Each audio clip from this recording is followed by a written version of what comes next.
Hello, welcome to LearnWise Academy. Today we'll be looking at inverse of functions, and we're going to be looking at solving problems under inverse of function and showing that a function is an inverse of the other function. That's if you have two functions, we want to show that a function is an inverse of the other function or vice versa. So now look at what we have. What we have is that if y is equal to f of x, then a function z is equal to g of x. Now say if y is equal to f of x, then a function z equal to g of x is called inverse of the function f if f operation g of x is equal to g operation f of x. And in our last video, we've talked about operation and composition. This O means composition, or it can be called operation. Then we can say that what g of x is the inverse of f of x, or f of x is the inverse of g of x, the other way around. All right, now this will happen. G of x can only be an inverse of f of x, and f of x can only be an inverse of g of x if and only if f operation g of x is equal to g operation f of x. Now let's look at some examples under inverse. We'll say example 1 says if f of x equal to x squared and g of x is equal to square root of x, show that f is the inverse of g and vice versa. If f of x is equal to x squared and g of x is equal to square root of x, show that f is the inverse of g and vice versa. So now, and the second question says, given, here we are asked to show, it's more like a proof. For number A, we are asked to show, which is more like a proof. We want to show that f of x is the inverse of g of x, or g of x is the inverse of f of x. And remember, according to the rule we said that for f of x to be an inverse of g of x, or for g of x to be an inverse of f of x, we have only one thing that should happen, that f operation g of x must be equal to g operation f of x. So this one we are asked to prove. We are not asked to solve for the inverse. We are just asked to prove, to show that f is the inverse of g and g is the inverse of what? F. Now number B says, given f of x equal to 3x minus 2, we're asked to find, here we're now asked to find the inverse. We're asked to find f inverse of what? Of x, which is the inverse of x, inverse of f. Then C says, given g of x equal to square root of x minus 3, find g inverse of what? Of x. That means we have to find the inverse of g. So now D says, given h of x equal to x plus 1 all over 2x minus 5. This is a rational function. So we are asked to find h inverse of x and h inverse of 0. So here now we're going to use function values, our knowledge of function values to solve h inverse of 0. And of course, we've treated function values and composition of functions in our former video. So if you need a lesson on that, you can go down to our videos and catch up with that. Now over to our solution for number A. So for number A says that if f of x is equal to x squared and g of x is equal to square root of x, we're asked to show that f of x is the inverse of what? Of g of x, which I said that this will happen. So let's write solution first. I said that this will happen if and only if f operation g of x is equal to what? G operation f of x. Now, first of all, we'll work with this. So now let's see if both of them are equal. If both of them are equal, it means f is the inverse of g, and the other way around, g is also the inverse of what? F. So let's see. So look at what we have. This is f operation g of x, which is equal to, now according to function and composition of function we did, we said that f operation g of x, what does it mean? It simply means f of g of x. Simply means f of g of x. Now what does f of g of x means? It means put g of x into anywhere you are seeing x in f of x. Now I'll put this g of x, my g of x is equal to square root of x. I'll put it into f of x anywhere I'm seeing what? X. That's where I'll put my g of x. So g of f of x, sorry, f of g of x simply implies that we're going to have what? I'm seeing x here, so I'll simply put my g of x there. So I will now have that f of g of x is simply equal to, of course, we know what g of x is, that's square root of x, is simply equal to bracket square root of x all squared, because this now is now representing our x in f of x, and x in f of x is having squared, so it becomes this all squared. So what can we do now? In order to work with this, we have to say square will take off square root, or whichever way you can use indices to work with it. So if square takes off square root, our answer becomes that f of what? G of x is equal to what? Is equal to x. So what does it mean? It means that f operation g of x will give us x. Now let's look at the second part and know if both of them are equal. We want to get g operation f of x. So now this is equal to, remember the way we just did this one, that's the same way we'll do this one. This is equal to g of what? Of f of x.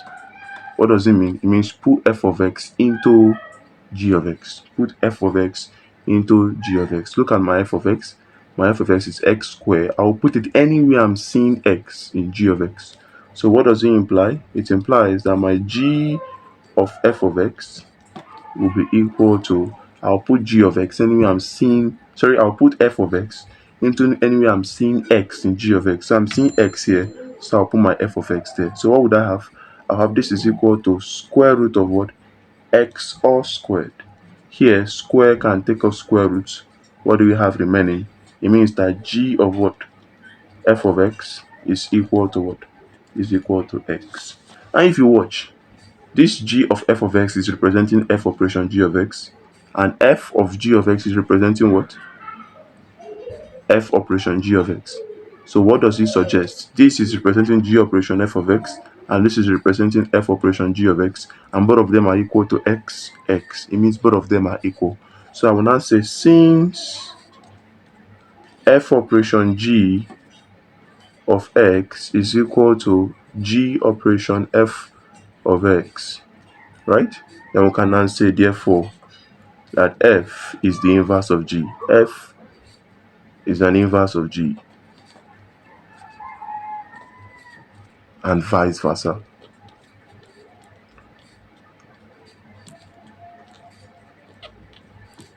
Vice versa means the other way around. It means f is an inverse of g, and g is also an inverse of what?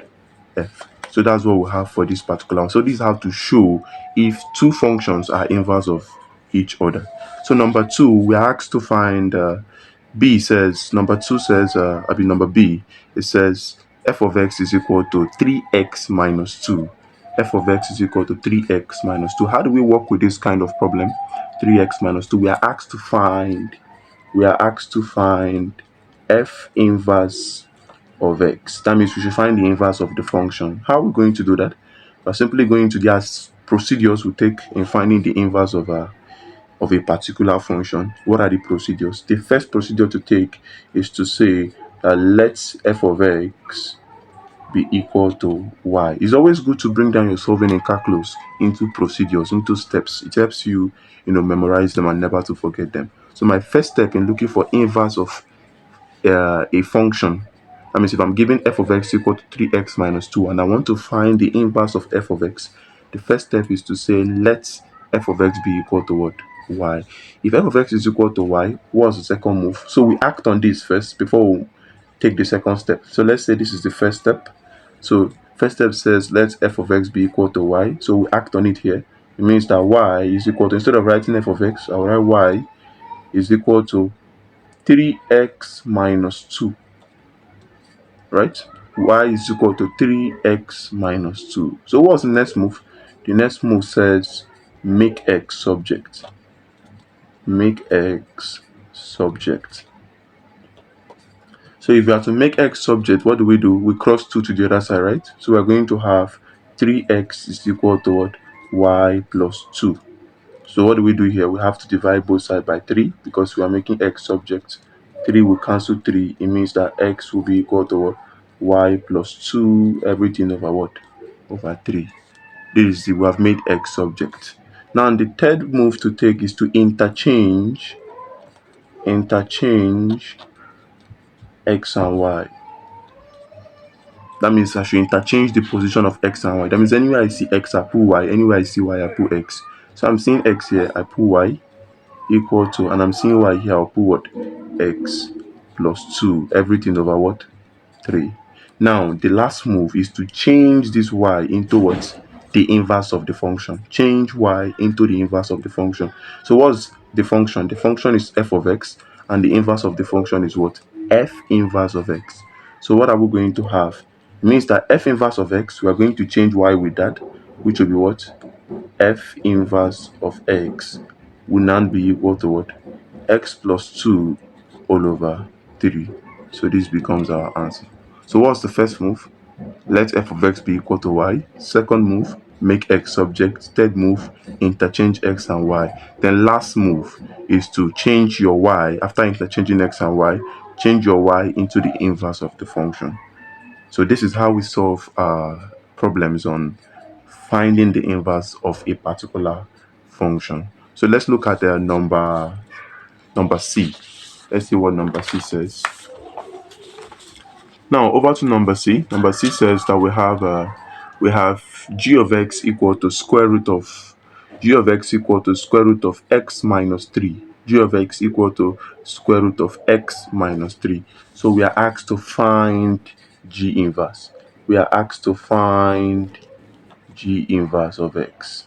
So how are we going to work with that? First thing to write is solution, and second move to take. Remember, first move is solution, and remember the moves I listed out in the first one. I said the first move to take in finding inverse is to say let what? Let g of x. This is no longer f of x now. The function is g of x. So let g of x be equal to what? Y. That's the first move. So if it's equal to y, we act on it. It means that y will be equal to what? Square root of what do we have? X minus 3. Square root of x minus 3. Now what's the next move? We have to make x subject. The next move is to make, this is the first move, and here is the second move. Second move means make x subject. Make x subject. How do we make x subject? So for us to remove this square root, for us to make x subject, we have to remove this square root first. For us to remove this square root, what do? We square both sides. If we square both sides, what are we going to have? Y square is equal to, if I square here, square will take off the square root, so I'll have what? X minus 3. So remember, I'm making x subject, so I need to cross minus 3 over to the other side. It means that x will be equal to, what would I have? X will be equal to y square. Cross this minus 3 to this side, it becomes plus 3. So what's the third move? Remember our moves. Third move says we should what? Interchange x and y. So if you interchange x and y, what would it become?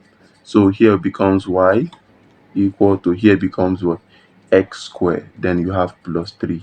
Then last move is to change y to become the what? The inverse of the function you have. So it becomes that g inverse of x is equal to what? X squared plus 3. So this is how we work with this kind of question.